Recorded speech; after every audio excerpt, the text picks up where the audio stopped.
নমস্কার বন্ধুরা, আশা করছি আপনারা যে যেখান থেকে ভিডিওটা দেখছেন সবাই খুব ভালো আছেন, সুস্থ আছেন। চৈত্র সংক্রান্তির আগের দিন পালিত হয় নীলষষ্ঠী। সন্তানের মঙ্গল কামনা করে এই দিন নির্জলা উপবাস পালন করে বাংলার মায়েরা। নাম নীলষষ্ঠী হলো এই দিন মহাদেবের আরাধনা করার প্রচলন রয়েছে। এই সময় প্রচণ্ড গরমের মধ্যে সারাদিন নির্জলা উপবাস করে সন্ধ্যের পর নীলের ঘরে বাতি জ্বালিয়ে অর্থাৎ মহাদেবের পুজো করে তারপর উপবাস ভঙ্গ করা হয়ে থাকে। সন্তানবতী মায়েরা সন্তানদের মঙ্গল কামনার জন্য আজকে অর্থাৎ নীলষষ্ঠীর দিন ব্রত করে থাকেন। বাংলার ঘরে ঘরে প্রায় প্রত্যেকটি মাই নীলষষ্ঠীর দিন নিজেদের সন্তানদের মঙ্গল কামনার জন্য উপবাস করে থাকেন। নীলষষ্ঠীর দিন সারাদিন উপবাস থেকে সন্ধ্যেবেলা শিবের মাথায় জল ঢেলে ফুল, বেলপাতা, ফল ছোঁয়ানো হয়। তারপর জানানো হয় নীলের ঘরে বাতি। এরপর আকন্দ বা অপরাজিতা বা ধুত্রা ফুল দিয়ে ভোলানাথের পুজো করা হয়। সন্তানদের মঙ্গল কামনায় মায়েরা করে থাকেন এই বিশেষ পুজো। ভোলা নামের অপর নাম নীলকণ্ঠ। নীল পুজোর সঙ্গে জড়িত আছে অনেক লোককথা। শোনা যায় পুরাকালে এক ব্রাহ্মণ ও ব্রাহ্মণী ছিল, যারা ভক্তি ভরে অনেক ব্রত পালন করলেও তাদের সন্তান বেশি দিন জীবিত থাকতো না। একদিন কাশীর গঙ্গার ঘাটে বসে দুজনে এই দুঃখে কাঁদছিল। তাদের এই রূপদশা দেখে মা ষষ্ঠী বুড়ি ব্রাহ্মণীর রূপ ধরে এসে জিজ্ঞাসা করে যে তোরা কাঁদছিস কেন? ব্রাহ্মণী তখন মা ষষ্ঠীকে নিজের দুঃখের কথা জানালেন। মা ষষ্ঠী বলে তোরা নীলষষ্ঠীর ব্রত কর। ব্রাহ্মণী তখন উত্তর দেয়, সে কি মা, আমরা এই ব্রত সম্পর্কে তো জানি না।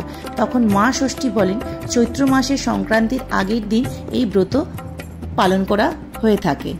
মা ষষ্ঠী তখন ব্রাহ্মণীকে জানান চৈত্র সংক্রান্তির আগের দিন সারাদিন উপবাস করে সন্ধ্যেবেলা নীলের ঘরে বাতি জ্বালতে হয় ও তারপর ভোলানাথকে পুজো করতে হয়, তাহলেই পুণ্যলাভ করা যায়। এই দিনকে বলা হয় নীল পুজো। ভোলানাথকে এই দিন দুধ, দই, ঘি, মধু, গঙ্গা জল দিয়ে অভিষেক করতে হয়। তারপর আকন্দ, ধুত্রা ফুল, বেলপাতা, অপরাজিতা ফুল নিবেদন করতে হয়। নীলের ঘরে বাতি জেলে পুজো সম্পন্ন করতে হয়।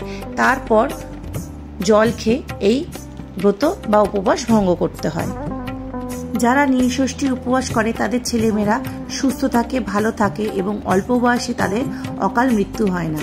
এই কথা বলার পর মা ষষ্ঠী অদৃশ্য হন। এরপর থেকে ব্রাহ্মণ ও ব্রাহ্মণী শুরু করে নীলষষ্ঠীর পুজো। তারপর থেকে তাদের ছেলে আর কোনো অঘটন ঘটেনি, তারা সুস্থভাবে বেঁচে থাকে। এইভাবেই শুরু হয় নীলষষ্ঠীর ব্রত। আর প্রত্যেক মায়েরা বাংলার ঘরে ঘরে এই ব্রত নিষ্ঠাভাবে পালন করে তাদের সন্তানদের মঙ্গল কামনার জন্য।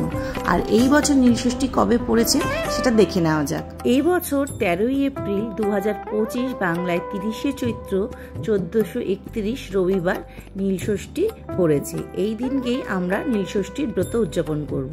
আর নীলষষ্ঠীতে দীপদানের শুভ সময় 30শে চৈত্র 1431 রবিবার 13ই এপ্রিল 2025 সন্ধ্যে 6:50 থেকে 7:30 পর্যন্ত। নীলষষ্ঠীর দিন শিব মন্দিরগুলিতে মহিলাদের ঢল নামে। তবে অনেকেই বাড়িতে মহাদেবের পুজো করে নীলষষ্ঠীর ব্রত পালন করেন। শিবের পূজায় খুব একটা বেশি উপকরণের প্রয়োজন পড়ে না। কথায় বলে তিনি একটি বেলপাতাতে তুষ্ট, তবে তার পুজোয় কয়েকটি জিনিস ব্যবহার করলে খুশি হন ভোলেনাথ। জেনে নিন নীলষষ্ঠীর পুজোয় আমাদের কি কি প্রয়োজন। সবার প্রথমে এখানে নিচ্ছি দুধ। পঞ্চামৃত দিয়ে আমরা বাবার অভিষেক করব, তাই পঞ্চামৃতের 5টি দ্রব্য হচ্ছে দুধ, দই, ঘি, মধু আর শর্করা। শর্করা অর্থাৎ চিনি বা মিছরি। আর এখানে রয়েছে কিছু অখণ্ড আতপ চাল, যেটা আজকের দিনে বাবার কাছে নিবেদন করতে হয়। আর এখানে রয়েছে সিদ্ধি পাতা। সিদ্ধি পাতা দিয়েও বাবার অভিষেক করা হয়ে থাকে। এখানে গোলাপ জল রয়েছে। সুগন্ধিত জল দিয়েও বাবার অভিষেক করানো হয়। গোলাপ জলের সঙ্গে গঙ্গা জল মিশ্রিত করে বাবার অভিষেক করানো হয়। বস্ত্রস্বরূপ একটি সাদা চেলি, এখানে কলকে রয়েছে। আপনি চাইলে মন্দিরে পুজো দিলে ধুতিও নিবেদন করতে পারেন বাবা মহাদেবকে।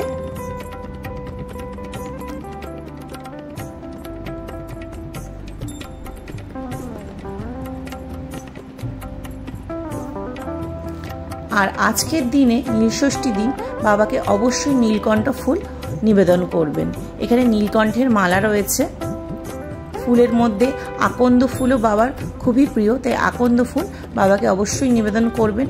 এখানে আকন্দের মালাও রয়েছে, এখানে শ্বেত আকন্দও রয়েছে, আর যেটা আকন্দের মালা রয়েছে সেটা দেখতে পাচ্ছেন বেগুনি বেগুনি রঙের। এখানে কিছু গাঁদা ফুল রয়েছে, আর মা ষষ্ঠীর উদ্দেশ্যে কিছু সাদা ফুল রয়েছে। এই সাদা ফুল মা ষষ্ঠীর উদ্দেশ্যে আমরা নিবেদন করব। আর বেলপাতা ছাড়া মহাদেবের পুজো অসম্পূর্ণ। একটি বেলপাতাতেই বাবা মহাদেব সন্তুষ্ট হন, তাই চেষ্টা করবেন আজকের দিনে অক্ষত বেলপাতা বাবার কাছে নিবেদন করা, 3টে পাতাযুক্ত। আর বেল অর্থাৎ শ্রীফল বাবার পুজোতে অবশ্যই আজকের দিনে নিবেদন করবেন। আর এখানে যে কাটা ফল বা ধুতরা ফল যেগুলোকে বলা হয়ে থাকে সেগুলো। আর রয়েছে দুর্ব, আজকের দিনে আপনি বাবাকে দুর্ব নিবেদন করতে পারেন। অখণ্ড আতপ চাল আর দুর্ব বাবাকে অর্ঘ্য হিসেবে নিবেদন করবেন। আর এখানে রয়েছে 2টি ঘিয়ের বাতি। আমার 2টি সন্তান রয়েছে, তাই সন্তানের উদ্দেশ্যে আমি 2টি ঘিয়ের বাতি জ্বালাচ্ছি। আপনি মাটির প্রদীপও জ্বালাতে পারেন বা এমনি পিতলের এরকম প্রদীপও জ্বালাতে পারেন। অনেকে মোমবাতি জ্বালিয়ে থাকেন, তবে চেষ্টা করবেন আজকের দিনে বাবার কাছে প্রদীপ জ্বালাতে। আর এখানে আছে চন্দন, শ্বেত চন্দনের গুঁড়ো আর গঙ্গা জল দিয়ে সর্বশেষে বাবাকে অভিষেক করব। প্রথমে পঞ্চামৃত দিয়ে অভিষেক করব, তারপর সুগন্ধিত জল, তারপর গঙ্গা জল। আর এখানে দেখতেই পাচ্ছেন আমি ফল নিয়ে নিয়েছি। আজকের দিনে পঞ্চফল বাবার কাছে নিবেদন করতে হয়। এখানে আপেল, মৌসুম্বি লেবু, কমলা লেবু, পেয়ারা আর কলা। আর কলা ফলের মধ্যে অবশ্যই রাখবেন। আর 2 রকম মিষ্টি আমি নৈবেদ্য স্বরূপ বাবার কাছে নিবেদন করব, তাই 2 রকম মিষ্টি নিয়েছি। আর একটি জলপূর্ণ গ্লাস।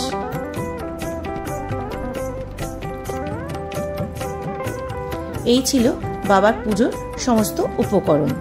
আর এখানে ধূপ দীপ তো বাবার উদ্দেশ্যে নিবেদন করবই আমরা। এখানে ধূপকাঠি রয়েছে আর প্রদীপ। আর আজকের দিনে বাবাকে রুদ্রাক্ষের মালা নিবেদন করা খুবই শুভ, তাই আজকের দিনে বাবাকে রুদ্রাক্ষের মালা নিবেদন করবেন, অথবা একটি পঞ্চমুখী রুদ্রাক্ষ বাবার কাছে নিবেদন করতে পারেন। আর পঞ্চপ্রদীপ দিয়ে আরতি করব, তাই পঞ্চপ্রদীপও আমি সাজিয়ে নিয়েছি। তাই এই সমস্ত উপকরণ দ্বারা আমরা বাবা মহাদেবের পুজো বাড়িতে খুব সংক্ষেপেই করতে পারি। এই ছিল বাবা মহাদেবের নীলষষ্ঠী পুজোর উপকরণ সামগ্রী। আর আজকের দিনে অর্থাৎ নীলষষ্ঠীর দিন সারাদিন উপবাস করে সন্ধ্যেবেলা সন্তানের মঙ্গল কামনার্থে নীলের বাতি জ্বালিয়ে আপনি উপবাস ভঙ্গ করবেন, বাবার চরণামৃত গ্রহণ করবেন। তারপর ফল, সাবু মাখা, ময়দা তৈরি জিনিস খেতে পারেন। তবে এই দিনকে চালের জিনিস একেবারেই খাওয়া চলে না। আর আগের দিন, উপবাসের আগের দিন আপনি সংযম করতে পারেন। সারাদিন নিরামিষ আহার করবেন ও রাত্রিবেলা সেদ্ধ ভাত খাবেন, এটাকেই সংযম বলা হয়ে থাকে। তা এইভাবে আমরা নীলষষ্ঠী ব্রত পালন করব। এর পরের ভিডিওতে কীভাবে আমরা ব্রত পালন করব, পুজো করব মন্ত্র সহকারে, সমস্ত কিছু সেই ভিডিওতে দেখতে পারবেন। আজকের ভিডিওটা এখানেই শেষ করলাম। যদি ভালো লেগে থাকে তাহলে অবশ্যই একটা লাইক করে দিয়ে যাবেন, আর অপেক্ষা করবেন পরের ভিডিওর জন্য।